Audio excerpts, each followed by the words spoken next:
Здравейте хора, аз съм Патрик и днес ще ви кажа всичко, което трябва да знаете за канала. Нека започваме.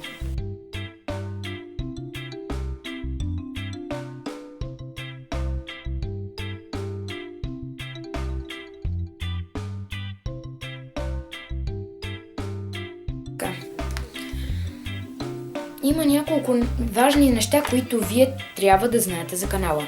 Като например, вие трябва да знаете водещите. Водещите сме аз и една приятелка, която днес нямаше възможност да снима. Другото, което трябва да знаете е какви видеа ще качваме. Ще качваме влогове, също и предизвикателства. Друго нещо, което трябва да знаете, кога ще качваме и по колко видеа ще има на седмица. Всяка седмица ще се качва по едно или две видеа, като тези видеа ще зависят от това колко сме заети през тази седмица.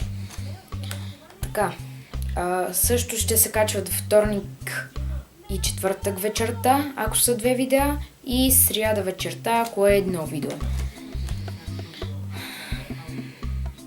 Друго, което съм забелязал при много страници и канали. Ако примерно вие дадете предложение долу в коментарите или в Facebook страницата ни, която ще е долу в описанието,